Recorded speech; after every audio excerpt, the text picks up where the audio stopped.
আসসালামু আলাইকুম প্রিয় দর্শক, অন্য মঞ্চের আলাপচারিতায় আপনাদের সকলকে আমন্ত্রণ জানাচ্ছি। Breaking news. রাষ্ট্রপতি শাহাবুদ্দিন তার ফেসবুকে ঘোষণা দিয়েছে, কমরেড বের হয়ে এসো, তাড়াতাড়ি তোমরা রাষ্ট্র দখল করো, অথবা আওয়ামী লীগ তোমরা রাজপথে নামো, আমি তোমাদের সাথে আছি, অথবা আর্মিকে পাওয়ার ওভার হ্যান্ড ওভার করে দিচ্ছি, অথবা ডক্টর ইউনূসের বিরুদ্ধে বিদ্রোহ ঘোষণা করলাম। এই রকম কোনো মেসেজ যদি আমাদের রাষ্ট্রপতির ফেসবুক আইডি থেকে আসে, মুহূর্তের মধ্যে সারা বাংলাদেশে কি পরিস্থিতি হবে। যমুনায় সেনা প্রধান জেনারেল ওয়াকার খান প্রধান উপদেষ্টা ডক্টর মোহাম্মদ ইউনূসের সাথে দেখা করেছে। জেনারেল ওয়াকার খান ডক্টর ইউনূসকে বলেছেন, স্যার, বর্তমানে দেশের যে অবস্থা এবং আন্তর্জাতিক যে পরিস্থিতি, তাতে বোধহয় আপনার চলে যাওয়াই মঙ্গল।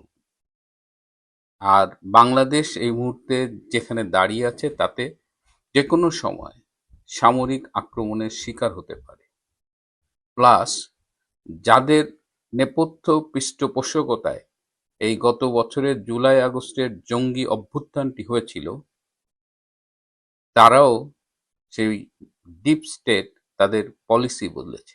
সো সামগ্রিক বিবেচনায় জেনারেল ওয়াকারের মনে হয়েছে যে ডক্টর ইউনূসের চলে যাওয়াটাই এখন সবচেয়ে ভালো। আপনারা যারা আমার অনুষ্ঠানটি নিয়মিত দেখেন, তারা জানেন যে কদিন আগে একজন উচ্চ পদস্থ সামরিক কর্মকর্তা, যে জেনারেলরা, লেফটেন্যান্ট জেনারেল এবং জেনারেল ওয়াকারদের যে ভার্চুয়াল মিটিং হয়েছিল, সেই মিটিংয়ে তারা কিছু কথা বলেছিল। যেমন আর্মি কোনো বিতর্কিত নির্বাচনের অংশ হতে চায় না, আর্মি চায় একটা ইনক্লুসিভ নির্বাচন, এরকম কিছু আলোচনা হয়েছিল। এবং সেই ভার্চুয়াল আলোচনার ভিডিওটা জেনারেল ওয়াকার সেই উচ্চপদস্থ সামরিক কর্মকর্তাকে দিয়ে যমুনায় ডক্টর ইউনূসের কাছে পাঠিয়েছিলেন। এই যে ভিডিওটা পাঠিয়েছেন, এটি জানার পরে অন্যান্য উচ্চপদস্থ সামরিক কর্মকর্তারা খুব ক্ষোভ প্রকাশ করেছে যে কেন তারা জেনারেলের সাথে কথা বলেছে, কেন জেনারেল ওয়াকার সেই ভিডিও ডক্টর ইউনূসের কাছে দিলেন।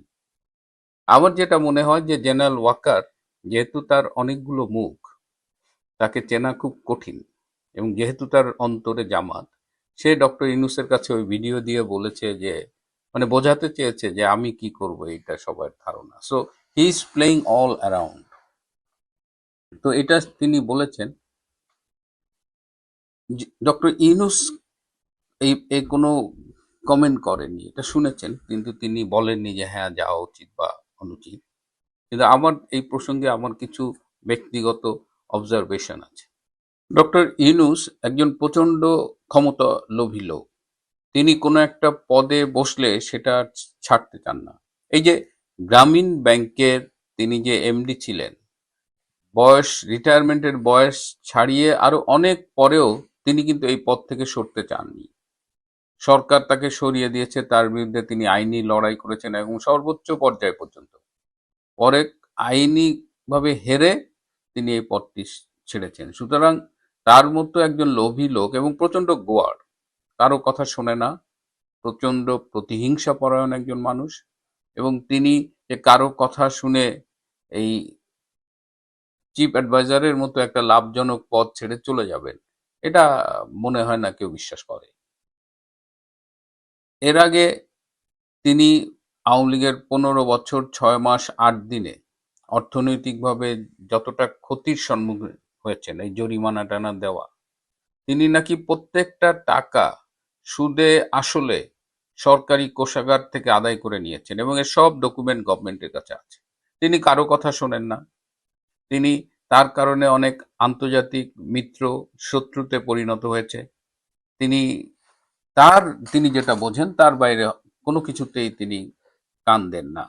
এমনকি উপদেষ্টাদের সাথেও তার নানান বিষয়ে মত পার্থক্য দেখা গেছে। কিন্তু শুনলাম যে ডক্টর আলী রিয়াজ নাকি ইউনূসের উপরে অভিমান করে চলে গেছেন। So he is a man like that. সে প্রচন্ড স্বার্থপর। তো এই লোকটাকে কিভাবে ক্ষমতা থেকে সরাবেন? এই যে আওয়ামী লীগকে যে কার্যক্রম নিষিদ্ধ করা হয়েছে আওয়ামী লীগের, এটা একক ডক্টর ইউনূসের সিদ্ধান্ত হয়েছে। উপদেষ্টা পরিষদ কিন্তু ডিবেট করেছে অনেকে যে না, এই সিদ্ধান্তটা ভালো হচ্ছে না, but he didn't listen to anyone. এবং এনসিপি, জামাত, শিবির এদের দিয়ে রাজপথে একটা নাটক সাজিয়ে তিনি আওয়ামী লীগের কার্যক্রম নিষিদ্ধ করিয়াছেন। তো এখন এরকম একটা গোয়ার গোবিন্দকে সরানোর কি উপায় থাকতে পারে যদি স্বেচ্ছায় পদত্যাগ না করে? আবার তিনি যে ফেব্রুয়ারিতে নির্বাচন দিয়ে সসম্মানে চলে যাবেন, সেই সম্ভাবনাও কিন্তু খুব ক্ষীণ, প্রায় শূন্যের কোঠায়। ডক্টর ইউনূসকে সরাবেন কি করে? আমি তো অস্ত্রের মুখে তাকে সরানো ছাড়া কোনো বিকল্প দেখছি না। এবং বাংলাদেশে এর আগে অন্তত ৩ জন রাষ্ট্রপতিকে অস্ত্রের মুখে সরানো হয়েছে। ১৯৭৫ সালের ৩রা নভেম্বর যখন খালেদ মোশাররফরা বিপ্লব করলেন, তখন কিন্তু মুশতাককে অস্ত্রের মুখে ক্ষমতা থেকে সরানো হয়েছে।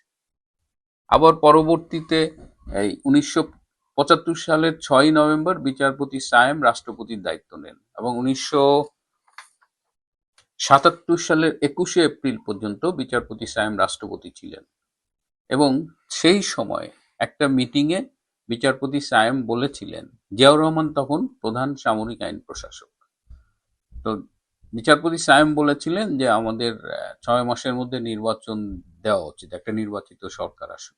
সেই দিন রাত ২টোর সময় জিয়াউর রহমান বঙ্গভবনে গিয়ে বিচারপতি সায়েমকে বলেছিলেন যে ইউ লুক ভেরি টায়ার্ড, আপনাকে খুব ক্লান্ত দেখাচ্ছে, I think you should resign বলে পদত্যাগপত্রে সাইন নিয়েছিলেন।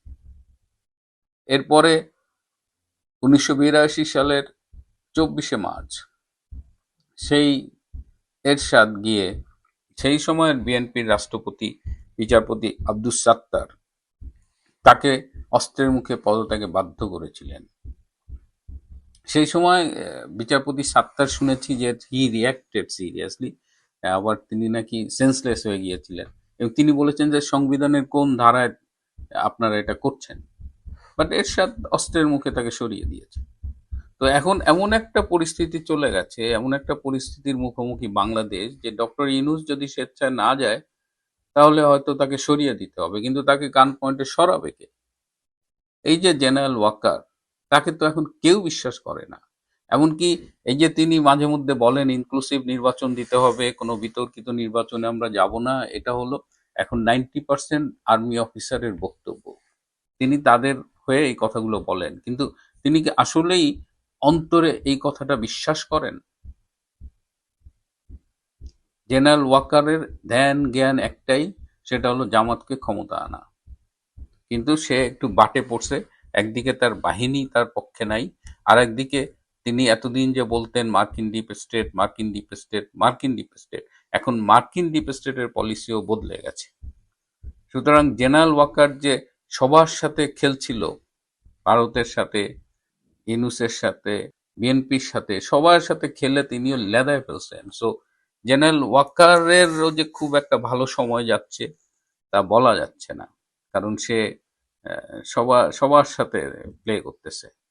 তো এই অবস্থায় এখন বাংলাদেশ যেখানে এসে দাঁড়িয়েছে, সেখানে doctor Yunus has to go, তাকে যেতে হবে বাংলাদেশের বৃহত্তর মঙ্গলের জন্য, কিন্তু তার প্রস্থানটা কিভাবে হবে সেটাই এখন $1,000,000 প্রশ্ন।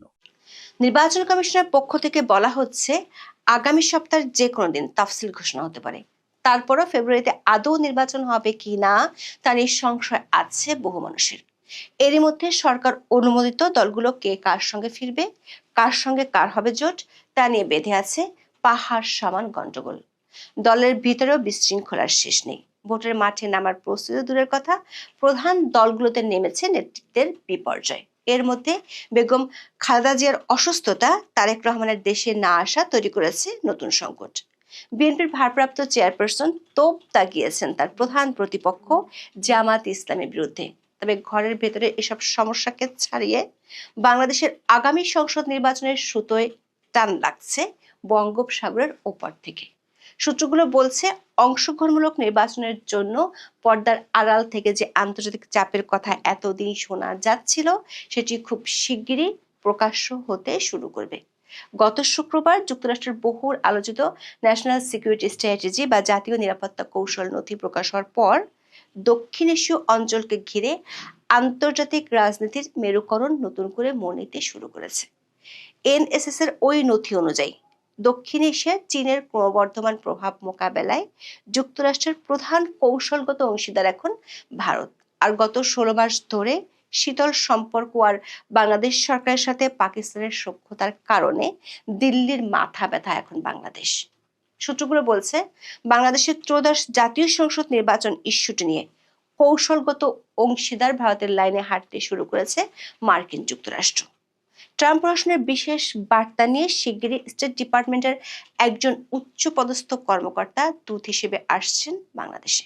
সূত্রমতে তারপরই পাল্টে যেতে পারে দৃশ্যপট। আর তাহলে নির্বাচন নিয়ে এখন যে অস্পষ্টতা সেটি আরো বেড়ে যাবে, ঝুলে যেতে পারে ইতিহাস সেরা নির্বাচন। দর্শক, এই সময় দেশের সবচেয়ে আলোচিত ইস্যু কি? এমন প্রশ্নে অনেকে অনেক ধরনের উত্তর দিতে পারেন।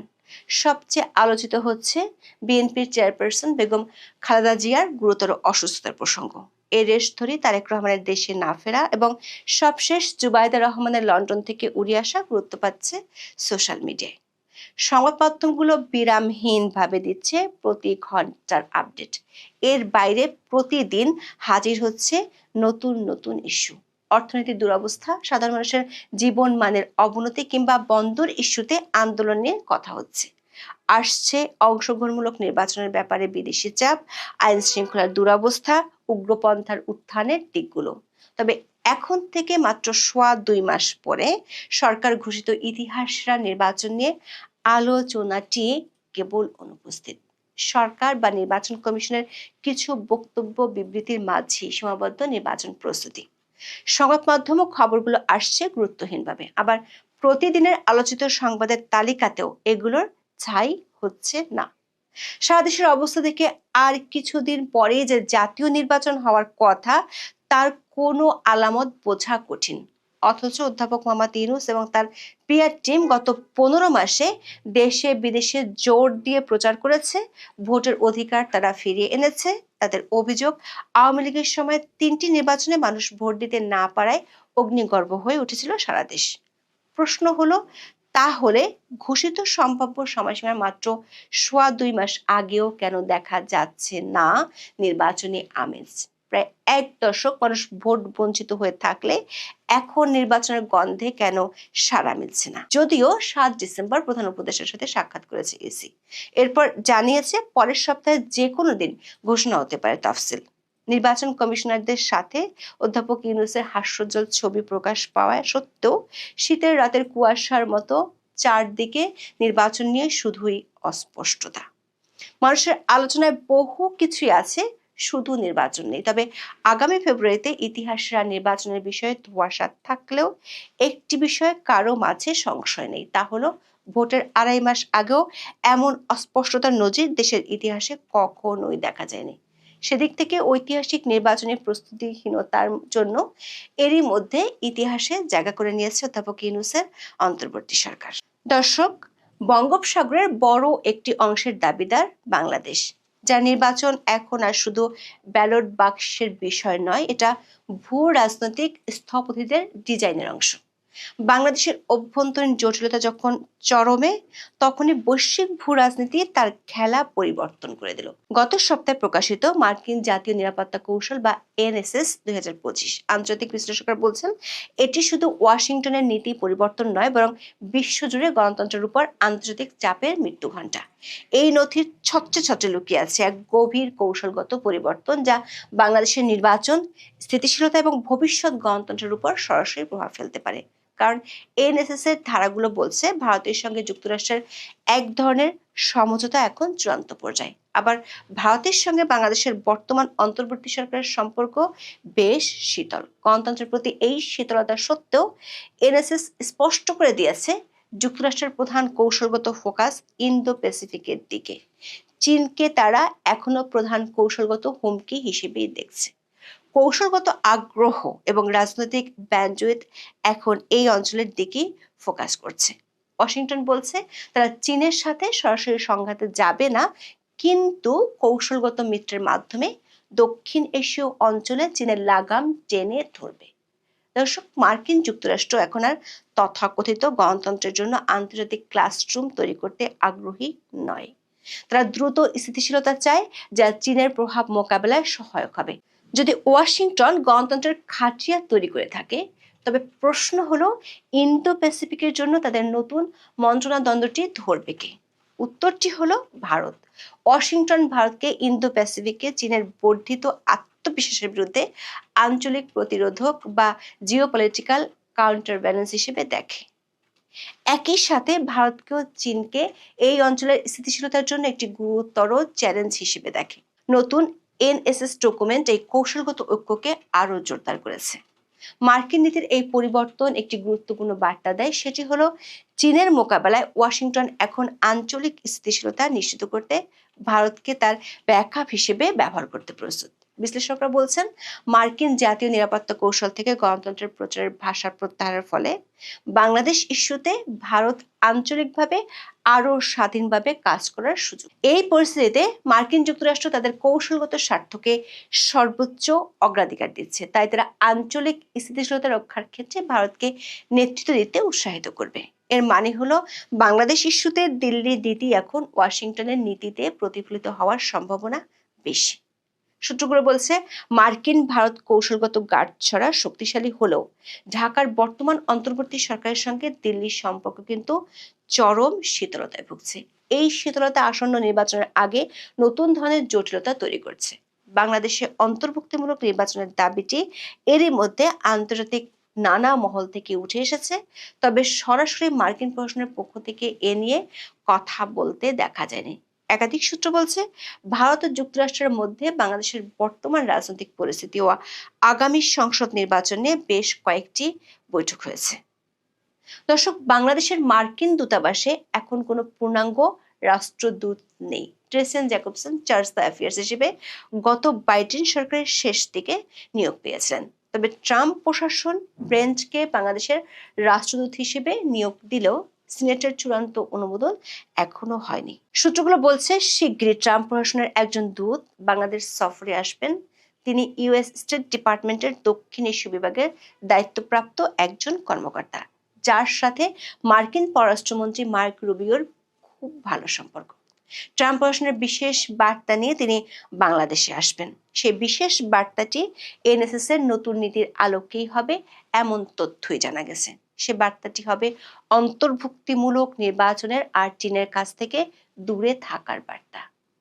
এদিকে ক্রিসমাসের ছুটির শেষে অনুমোদন চূড়ান্ত হলে বাংলাদেশে কর্মস্থলে যোগ দিবেন রাষ্ট্রদূত ব্রেন্ট। দর্শক, আন্তর্জাতিক মেরুকরণের যখন এই অবস্থা, তখন দেশের অভ্যন্তরে চলছে বিরোধ আর অবিশ্বাসের খেলা। বিএনপির ভারপ্রাপ্ত চেয়ারপারসন তারেক রহমান মায়ের অসুস্থতার সময় দেশে আসতে না পেরে গত কয়েকদিন ছিলেন চুপচাপ। 7 ডিসেম্বর পুরনো মিত্রের পুরাতন ক্ষতে খোঁচা দিয়ে মুখ খুলেছেন, বলেছেন 1971 সালে তারা কি করেছে সেটি মানুষ জানে। জামাতের আইনজীবী শিশির মনিরের বিরুদ্ধে দায়ের হয়েছে মামলা। সাংবাদিক শওকত মাহমুদকে বাসা থেকে আটক করেছে ডিবি পুলিশ। বিএনপির নীতি নির্ধারক পর্যায়ের কয়েক নেতার আশঙ্কা, দলটির এখন যে অবস্থা তাতে ফেব্রুয়ারিতে ভোট হলে তারা বিপর্যয় দেখতে পাচ্ছেন। নির্বাচন কমিশনের 4 ডিসেম্বর এক বৈঠক শেষে বলেন, অনিবার্য পরিস্থিতি ছাড়া বিএনপি নির্বাচন প্রক্রিয়ার বাইরে যেতে চায় না। এই অনিবার্য পরিস্থিতি কি সেটি নিয়ে দেখা দিয়েছে প্রশ্ন। আবার নির্বাচনের কথা দলটির নেতারা মুখে বলল, মিত্রদের সঙ্গে তাদের বাড়ছে দূরত্ব। বিবিসি বাংলার প্রতিবেদনে বলা হয়, নির্বাচনকে সামনে রেখে বিএনপি এককভাবে প্রার্থী তালিকা ঘোষণা করায় দীর্ঘদিনের মিত্র দলগুলোতে ক্ষোভ ও অসন্তোষ তৈরি হয়েছে। শেষ পর্যন্ত সর্বোচ্চ 10 থেকে 12টি আসন মিত্র কিংবা সমমনা দলগুলোকে ছাড়তে পারে বিএনপি। তবে এসব দলকে নিয়ে জোটবদ্ধ নির্বাচন হবে নাকি আসন ভিত্তিক সমঝোতা হবে তাও চূড়ান্ত হয়নি। দর্শক, দীর্ঘদিন ক্ষমতার বাইরে থাকা বিএনপির পক্ষে এবারের নির্বাচনে দলীয় মনোনয়ন প্রত্যাশীদের উপেক্ষা করা কঠিন হবে। ফলে জোট শরিকদের জন্য আসন ছাড় নিয়ে বাড়ছে জটিলতা। আবার নিজেদের প্রার্থী যেসব এলাকায় ঘোষণা করা হয়েছে সেখানেও স্বস্তি নেই। এরই মধ্যে বিভিন্ন এলাকায় বিদ্রোহী প্রার্থী সমর্থকেরা সংঘাতে জড়িয়ে পড়েছেন। বিএনপির সঙ্গে জোট করবে শোনা গেল, এনসিপি শেষ পর্যন্ত জোট করেছে নাম সর্বস্ব দুটি দলের সঙ্গে। এদিকে লেবার পার্টির সভাপতি মোস্তাফিজুর রহমান ইরান তো বিবিসি বাংলাকে সরাসরি বলেছেন, তারা আর বিএনপির সঙ্গে নেই। ইরান বলেন, আলোচনা না করে যেভাবে প্রত্যাশিত আসনগুলোতে বিএনপি প্রার্থী দিয়েছে তাতে তারা ক্ষুব্ধ ও ব্যথিত। 20 বছর তারা বিএনপির সঙ্গে চলেছেন, এখন আর 20 দিনও চলতে চান না। একই ধরনের ক্ষোভ ঝেড়েছেন বিপ্লবী ওয়ার্কার্স পার্টির সাধারণ সম্পাদক সাইফুল হক। সব মিলিয়ে বোঝা যাচ্ছে বাংলাদেশের রাজনীতিতে বর্তমানে কোনো একক শক্তি ডিকটেট করতে পারছে না। দেশের অভ্যন্তরীণ রাজনৈতিক জটিলতা, অর্থনৈতিক অস্থিরতা এবং আন্তর্জাতিক ভূ রাজনৈতিক সমঝোতার এই খেলায় শেষ হাসি জনগণের মুখে ফুটবে কিনা তা নির্ভর করছে সংস্কারগুলো কতটা কার্যকরভাবে বাস্তবায়িত হচ্ছে তার উপর। তবে একটি বিষয় বেশ স্পষ্ট, খেলার ফলাফল নির্ধারণ করছে না কেবল ঢাকা, বরং দিল্লি এবং ওয়াশিংটনের কৌশলগত যুগলবন্দি, যেখানে এনএসএস একটি বড় ফ্যাক্টর। এই এনএসএস এর কারণে ভূ রাজনৈতিক বাধ্যবাধকতা তৈরি হয়েছে যে বাংলাদেশের ট্রানজিশন যেন নিয়ন্ত্রিত হয় এবং আঞ্চলিক স্থিতিশীলতা যেন বজায় থাকে। বাংলাদেশের রাজনীতি এখন এমন এক সিরিয়াল যেখানে প্রধান চরিত্ররা সব দেশের বাইরের এক প্রতিবেশী চায় তার পছন্দের লোক থাকুক, আর আরেক পরাশক্তি চায় তার প্রতিদ্বন্দ্বী যেন না থাকে। আর বাংলাদেশের মানুষ তারা কেবল দর্শক, যারা রিমোট হাতে নিয়ে বসে আছেন, ভাবছেন কখন এই নাটকের পর্ব শেষ হবে। সংস্কার হচ্ছে, সংবিধান বদলাচ্ছে, কিন্তু সেই পুরনো প্রশ্নটা থেকেই যাচ্ছে, ভোটে কি ভোটটা দেওয়া যাবে নাকি শুধু। এখন পর্যন্ত বিএনপির নমিনেশন পেয়ে আছে আজাদ। আজাদের অসভ্যতা, দুর্নীতি, মাস্তানি, কালোবাজারি ২৫০০ এলাকায় যারা আছে সবাই জানে, এমনকি বাংলাদেশের অনেকেই জানে। এই অসভ্য লোকটিকে নমিনেশন দিয়ে তারেক রহমান প্রমাণ করেছে যে তারেক জনবিচ্ছিন্ন এবং সে সাধারণ মানুষের পালস বোঝে না। কারণ তারেক যদি সাধারণ মানুষের পালস বুঝতো তাহলে নমিনেশনটি এখনো টিকিয়ে রাখে না। এটা সাধারণ জনগণের সাথে তারেকের একটি চ্যালেঞ্জ। মার্কা না ব্যক্তি, না অবদান, না কারো ব্যক্তিগত ক্যালিবার, কোনটা বিচার্য হবে একটি নির্বাচনে? শুধুমাত্র মার্কা দেখে দলের প্রধান স্বৈরাচারের মতো কাউকে ক্যান্ডিডেচার দিয়ে দিবে, সেটাকে ২৫০০ মানুষ মেনে নেবে? আমাদের ২৫০০ মানুষ বরাবরই বিদ্রোহী টাইপের, কারণ আমাদের ২৫০০ হাজার হাজার মোগল আমলের সেনাবাহিনী সদস্যরা এখানে স্থায়ী হয়েছিল, এবং তাই আমরা একটু বিদ্রোহী টাইপের মানুষ। ২৫০০ আমার পরিবারের পরিচয় আপনারা জানেন। আমার গ্র্যান্ডফাদার অর্থাৎ আমার নানা কে এম সাদিকুর রহমানের অবদান পুরিন্দা হাই স্কুল থেকে শুরু করে একেবারে ২৫০০ সব জায়গায় ছড়িয়ে ছিটিয়ে আছে। আমার নানাবাড়ি পরিবার খন্দকার ফ্যামিলি ২৫০০ পশ্চিম সাইডের সবচেয়ে প্রভাবশালী পরিবার, এবং আমাদের পরিবার থেকে অনেকেই এখন পর্যন্ত মেম্বার অফ পার্লামেন্ট হয়েছেন। এবং আমি কে এম সাদিকুর রহমানের সবচেয়ে বড় নাতি। এছাড়াও আমার বাবার সাইডে অর্থাৎ ২৫০০ পূব সাইডে টেটিয়া দরবার শরীফের আমি হচ্ছি গদিনুদ্দিন। আপনারা জানেন গত ১০০ বছর ধরে সুফি পরিবারের, সেই পরিবারের প্রভাব আমরা ১০০ বছর ধরে আমাদের লক্ষ লক্ষ মুরিদ এবং আমাদের বন্ধু বান্ধব দিয়ে সেইখানে আমরা আপনাদের ভালোবাসায় জড়িয়ে আছি। আমি আপনাদের বলছি, আজাদকে সমর্থন করা হবে আমার ২৫০০ নারায়ণগঞ্জ ২ এলাকার সবচাইতে বড় ভয়ঙ্কর পরিণতি। সেখানে যদি বিএনপির কোনো সুষ্ঠু ক্যান্ডিডেট সেখানে নমিনেশন পেত, আমি তাকে সমর্থন করতাম। কিন্তু যত সময় যাচ্ছে ততই মনে হচ্ছে তারেক কোকোর বউয়ের এই চয়েসের বাইরে যেতে পারার ক্ষমতা রাখে না। তাই আমাদের হাতে তুলে নিতে হবে ২৫০০ ভবিষ্যৎ। যদি তারেক আজাদের পরিবর্তে বা বিএনপি আজাদের পরিবর্তে অন্য কোনো সুষ্ঠু নির্বাচনে অংশগ্রহণকারী ব্যক্তিকে নমিনেশন দেয় বিএনপির পক্ষে, আমি তাকে সমর্থন দেব। কিন্তু সেই সময়টি বোধহয় পার হয়ে যাচ্ছে। ২৫০০কে তাই আমি ধ্বংস হতে দিতে পারি না। ২৫০০কে অবশ্যই আমাদের বাংলাদেশের একটি রোল মডেলে পরিণত করতে হবে। সেখানে আমরা দুর্নীতিবাজদের, আমরা কালোবাজারিদের, অসভ্যদের জায়গা দেব না, কোনো অবস্থাতেই না, কোনো অবস্থাতেই না। তাই চিন্তা ভাবনা এগিয়ে চলেছে আমাদের চিন্তা ভাবনার এখন যে পর্যায়ে এসে দাঁড়িয়েছি সেটা হচ্ছে, আমি ঘোষণা দিচ্ছি, যদি আজাদের ক্যান্ডিডেচার বিএনপি থেকে বাতিল না করা হয় এবং সুষ্ঠু অন্য কাউকে দেয়া না হয়, তাহলে সেখানে স্বতন্ত্র নির্বাচন করব আমি সেখানে স্বতন্ত্র ক্যান্ডিডেট হব 2500-কে রক্ষা করার জন্য, এবং আপনারা আমার পাশে থাকবেন আশা করি। কে এম সাদিকুর রহমানের নাতি হিসাবে, বড় নাতি হিসাবে, এবং হযরত সুলাইমান শাহের নাতি হিসাবে আপনারা আমার পাশে থাকবেন। আপনারা আমার রাজনৈতিক মূলনীতিগুলো জানেন। আমি জামাত বিরোধী, আমি মৌলবাদিতার বিরোধী, আমি সকল ধর্মের মানুষের অধিকারের কথা বলি। আমি বিশ্বাস করি আওয়ামী লীগ পরিশোধিত হয়ে আওয়ামী লীগের অবশ্যই রাজনীতি করার অধিকার আছে এবং দলীয় ব্যানারের অধিকার আছে, কারণ আওয়ামী লীগের ইতিহাস বাংলাদেশের স্বাধীনতা সার্বভৌমত্বের সাথে জড়িত। আওয়ামী লীগের কিছু নেতা কর্মীদের বিফলতার কারণে আওয়ামী লীগকে নির্বাচনের বাইরে রাখা যাবে না, উচিত হবে না রাখা। তাই আমি আওয়ামী লীগের মানুষের রাজনীতি করার অধিকারের কথাও বলবো, যদিও আমি শহীদ রাষ্ট্রপতি জিয়াউর রহমানের রাজনৈতিক আদর্শ অনুসরণ করে থাকি। আমি মনে করি সকল নেতার ভুল আছে, সবারই ভুল আছে, কিন্তু সবার রাজনীতি করার অধিকার আছে, যদি তারা জামাতের মতো সন্ত্রাসী না হয়। যারা স্বাধীনতা সার্বভৌমত্বের বিরোধী, আমি তাদের বিরোধী। আপনারা আমার হাতকে শক্তিশালী করবেন আশা করি। আমি সকল মত প্রকাশের অধিকারের কথা বলি, কারণ শহীদ রাষ্ট্রপতি জিয়াউর রহমান বলে গেছেন, ব্যক্তির চাইতে দল বড়, দলের চাইতে দেশ বড়। তাই আমি বলবো, বিএনপি, আওয়ামী লীগ সবাই আমার পাশে থাকবেন 2500-কে রক্ষা করার জন্য, এবং এই রকম স্বৈরাচারী সিদ্ধান্ত আজাদকে ঘিরে নেয়া, এর বিরুদ্ধে আপনারা আমার পাশে দাঁড়াবেন। আমরা চাই আমাদের বাংলাদেশ সবার উপরে বাংলাদেশ, সকল ধর্মের বর্ণের মানুষের অধিকার আমরা প্রতিষ্ঠিত করব, বহুদলীয় গণতন্ত্র আমরা প্রতিষ্ঠিত করব। বাংলাদেশকে মৌলবাদীদের হাতে আমরা তুলে দেব না। আমরা অন্য কোনো বিদেশি শক্তির পদলেহন করব না। আমরা আর কোনোভাবেই কোনো পরিবারতন্ত্রের পদলেহন করব না। স্বীয় যোগ্যতায় কেউ যদি নেতৃত্ব প্রমাণ করতে পারে, করবে, কিন্তু সেটা বোধহয় ধীরে ধীরে প্রায় অসম্ভব হয়ে যাচ্ছে।